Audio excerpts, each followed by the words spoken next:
Hello বন্ধুরা, আমরা সবাই গ্রামের বাড়িতে এসেছি। এখন যাচ্ছি আমরা একটু আমাদের জমিতে। এই যে আমার দিদি এগিয়ে যাচ্ছে, আমি পেছনে আছি। দেখছো তো অবস্থা, ঘাস পাতা ভর্তি। এই যে ধান কাটা হচ্ছে, আমার কাকাদের ধান কাটা হচ্ছে, তাই দেখতে আমরা সব দৌড়ে দৌড়ে যাচ্ছি। এই যে আমার ভাই, দিদি এগিয়ে আছে, ভাই, কাকা, বৌদি, ভাইয়ের বউ সবাই ধান তুলে ধানগুলো এখন প্যাকেট করা হচ্ছে। এই একটা বস্তা, এটা হচ্ছে আমার বাড়ির উঠোন। যা অবস্থা, পরিষ্কার করতে করতে প্রাণ পুরো বেরিয়ে যায়।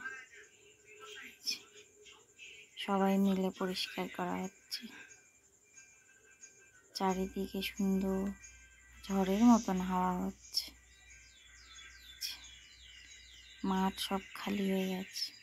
আমি রান্না বসিয়েছি। দেখছো তো আমাদের জমিতে ধান সব উঠে গেছে। ভাত বসিয়েছি তাড়াতাড়ি, কেন এখানে কারেন্ট চলে যায় খুব। এই যে আমার বাবা যাচ্ছে, বাবা আগের থেকে একটু সুস্থ হয়েছে। কি করব বুঝতেই পারছি না, তাই তাড়াহুড়োয় রান্না বসিয়েছি, কারণ সন্ধ্যা হলেই কারেন্ট চলে যায়, তখন খুব সমস্যা হয়ে যায়। অন্ধকার চারিদিকে। দেখো ধান কাটছে কেমন করে, খুব সুন্দর ধান কাটছে, জমিতে ধান কাটছে।